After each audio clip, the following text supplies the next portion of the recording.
The call came on a Tuesday, which I remember because I just parallel parked outside the DMV for the third time that month, this time actually successfully, and I was sitting in my car feeling stupidly proud of myself when my phone buzzed on the passenger seat. It was my mother. Elise? That was all she said at first.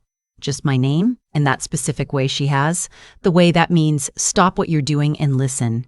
Hey, Mom. What's wrong? Nothing's wrong. I just need you to do something for me, and I need you to do it before you go home today. I leaned back in my seat. Outside, an elderly man was feeding quarters into the parking meter 2 spots down, moving slow and deliberate like time didn't exist. Okay, I said. What is it? I need you to call your husband and tell him you didn't get the promotion. I laughed. I actually laughed, short and confused. Mom, I already told him I got it. Last night. He was there when HR called. I know, she said. Tell him they made a mistake. Tell him they gave it to someone else this morning. The laughter stopped. Why would I do that? There was a pause on her end. Not the kind of pause that means she's searching for words, but the kind that means she's deciding how many to give me. Because I'm asking you to, she finally said. And because I need a few days before anyone knows. Can you do that for me? Mom. Elise, please. I sat there with my hand on the steering wheel, engine off, staring at nothing. My mother had never in my life asked me to lie.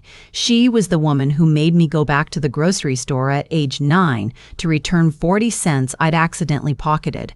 She was not someone who asked for lies. Okay, I said. A few days. Good girl. And she hung up. I had been with my husband for 6 years and married for 3. We met in our mid-20s at a friend's birthday party and fell into each other the way you do when you're young and the city feels big and full of possibility. His name was Joel. He had a good laugh and a bad habit of leaving cabinet doors open, and a mother named Sylvia who lived 40 minutes outside the city and had, from the very first dinner I attended at her home, watched me with the careful patience of someone waiting for the right moment. I did not know for a long time what she was waiting for. Joel was the kind of husband who seemed supportive. He said the right things. When I got the interview for the senior analyst position at my firm, he took me out to celebrate just the interview. When I got the job, he ordered champagne. He talked about us buying a house, about the future, about what we'd do with more space. He used the word we a lot. The promotion had been different. I'd been working toward it for 2 years. Late nights, skipped lunches, a presentation in front of the regional board that I'd rehearsed so many times in our bathroom mirror that Joel started joking I was going to wear a hole in the tile. When HR called on a Monday evening and said the position was mine, $112,000 a year plus quarterly bonuses, I started crying in our kitchen. Joel hugged me and said he was proud of me, and I believed every word of it. That was Monday. Tuesday, my mother called. Tuesday evening, I called Joel and told him they'd made an error, that the offer had gone to someone else, that I was sorry I'd celebrated too early. My voice was steadier than I expected. He said all the right sympathetic things, and I said I was okay, and we agreed to get dinner that weekend to cheer me up. I hated every second of it. My mother came to the country from the Philippines when she was 22 with $40, a cousin's address in New Jersey, and the specific stubbornness of someone who has decided the only direction available is forward.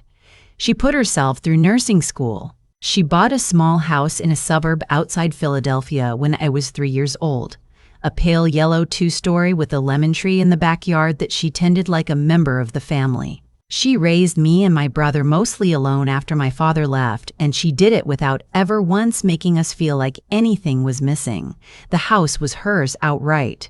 She'd made the last mortgage payment when I was in high school and cried a little at the kitchen table after she wrote the check, which was the first time I understood that a piece of paper could carry that much weight.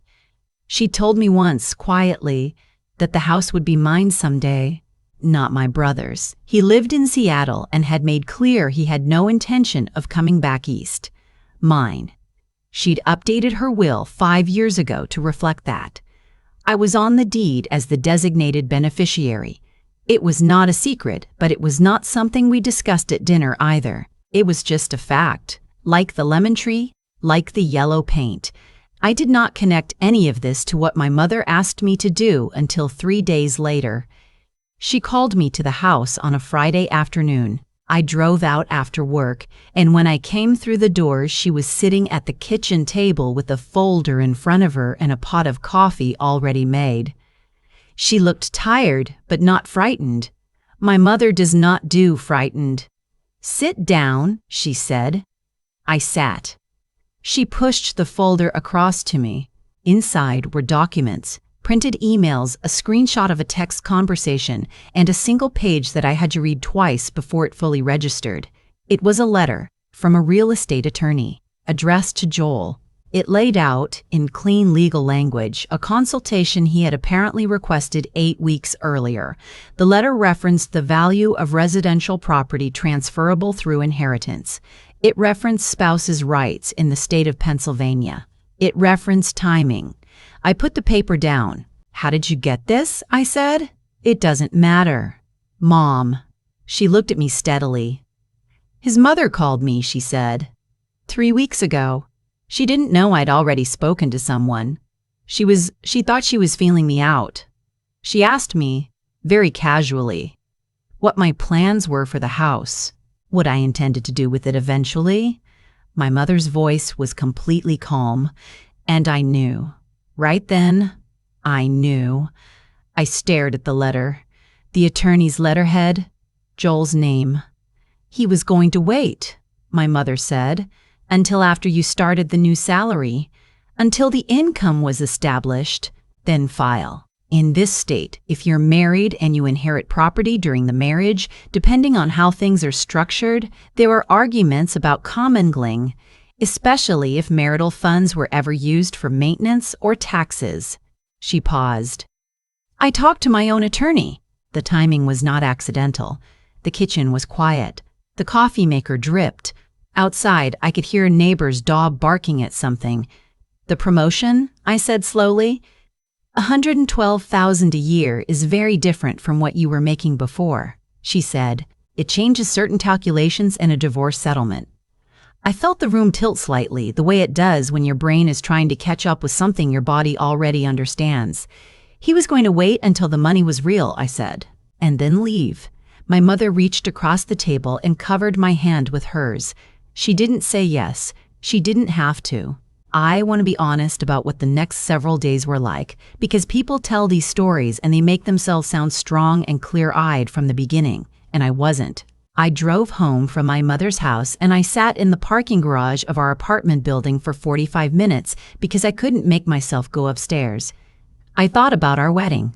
I thought about the trip we'd taken to Portugal 2 years ago and the photograph sitting on our bookshelf of the two of us at sunset in Sintra, and I thought, did he know then?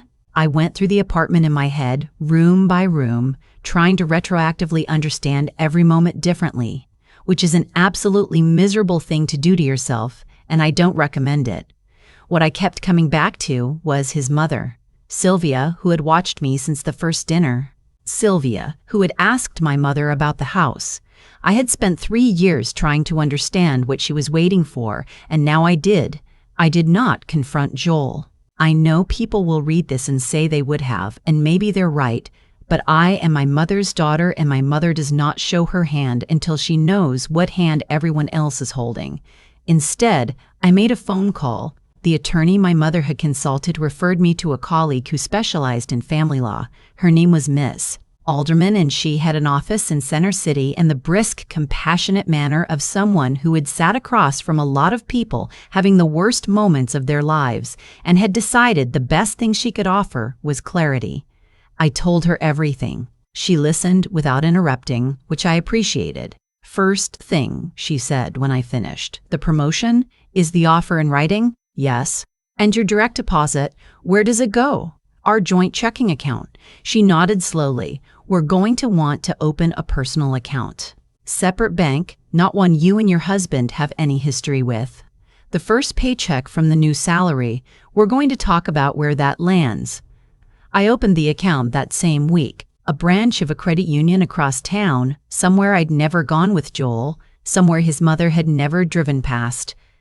I gave my mother's address as my mailing address. Then I called HR.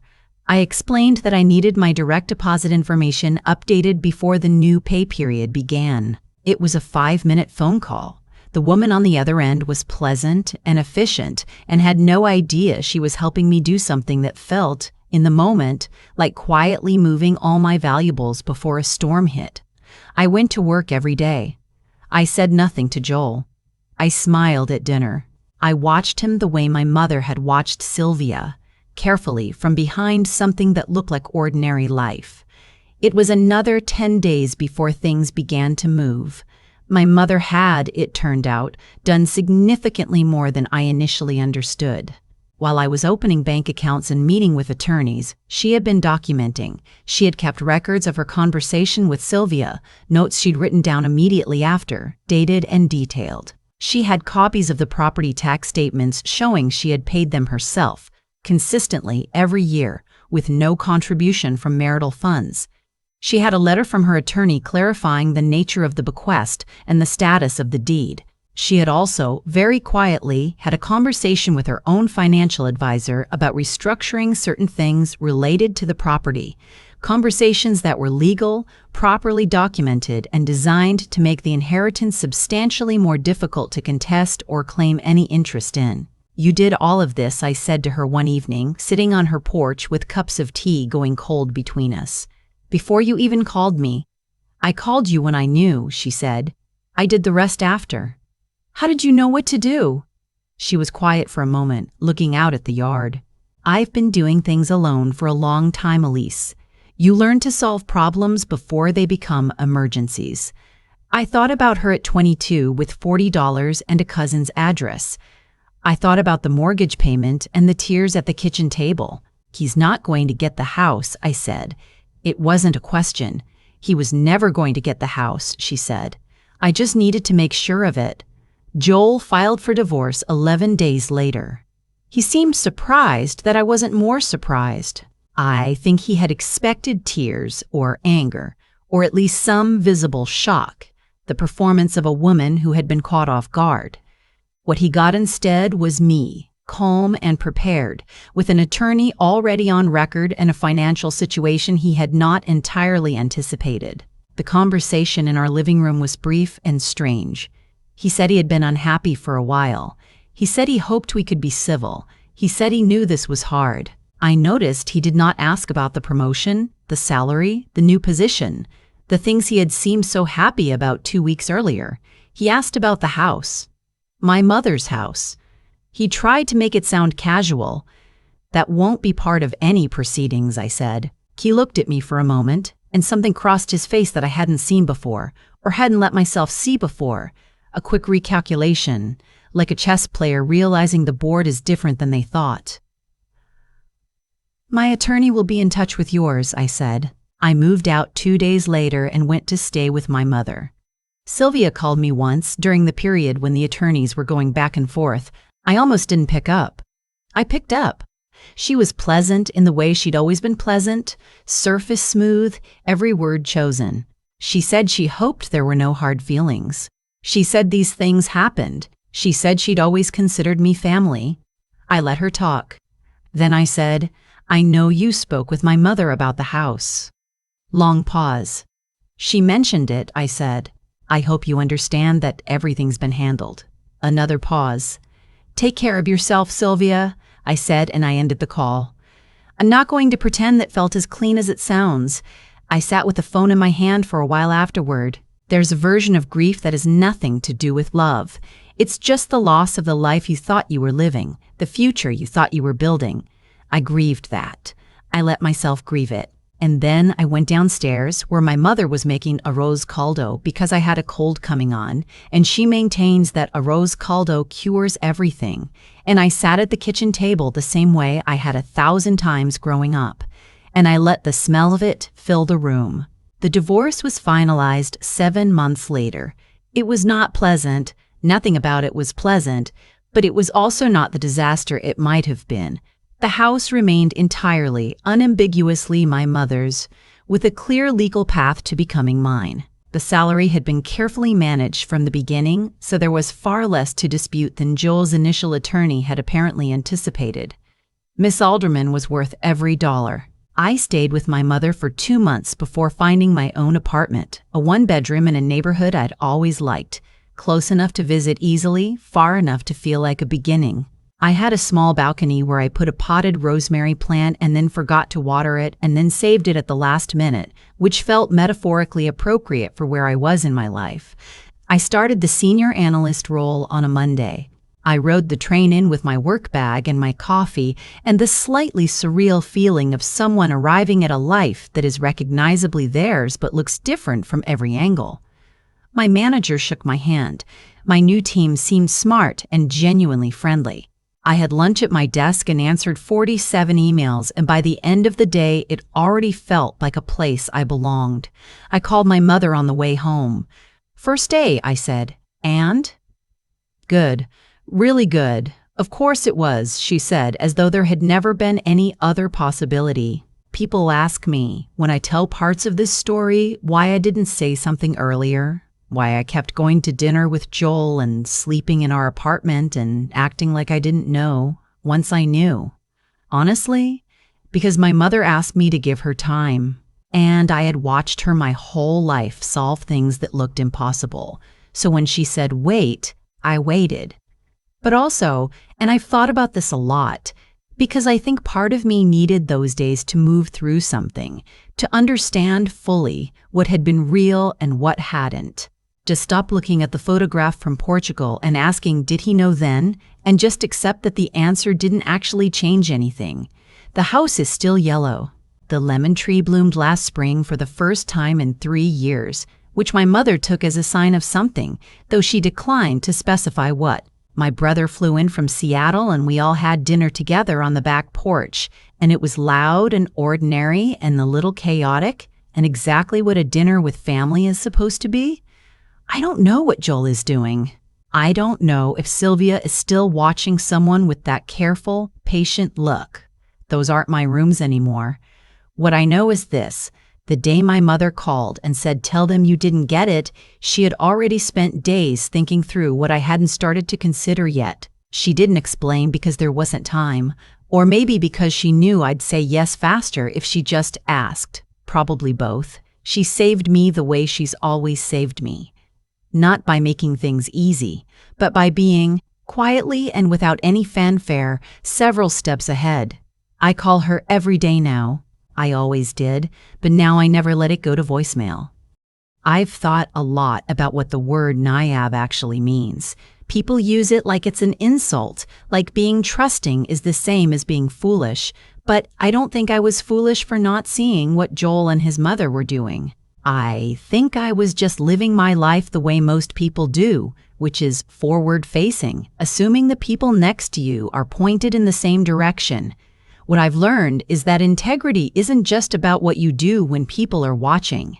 It's about what you do when no one would ever find out. Joel made his choices in private. The attorney consultation, the quiet conversations with his mother, the careful timing of everything. He built something dishonest in the dark and expected it to hold. It didn't, and I don't think it ever does. Not permanently. The structure of what he was planning required my ignorance to function. The moment my mother removed that, the moment she said, "Wait, don't tell them," the whole thing started to collapse under its own weight. My mother didn't win by being louder or more aggressive or more ruthless. She won by being smarter and by caring more about the outcome than about being seen to care. That distinction matters more than I knew how to articulate at 29, which is how old I was when this happened. I understand it now. There's something about watching someone you love exercise real intelligence on your behalf that changes how you think about your own. My mother came to this country with nothing that could be measured in dollars, and she built something. Not because circumstances were easy, but because she paid attention. She understood that the lemon tree needed water before it showed signs of dying. She understood that a threat to something you love requires a response before it becomes an emergency. She had thought about the house, about what it meant, about who might want a piece of it, probably long before I had any reason to think about those things at all. I try to carry that now, the patience, the willingness to understand a situation fully before reacting to it. I am not naturally patient. I am the person who refreshes her email 12 times waiting for an answer. But I am learning that the best responses are usually not the fastest ones. Joel wanted speed. He wanted to control the timing. My mother simply declined to move on his schedule, and that was enough. The salary is still mine. The house will still be mine. Ms. Alderman was worth every dollar, and I told her so. My apartment's rosemary plant is, against all reasonable expectation, thriving. What I come back to most, though, is this. The people who do things in secret, who build plans in the dark, are counting on the assumption that no one is paying attention. My mother has been paying attention her entire life. She paid attention to Sylvia's too casual question about the house. She paid attention to what it meant and what came next and what needed to happen before anything else did. I used to wonder if I'd inherited any of that. I think I'm starting to.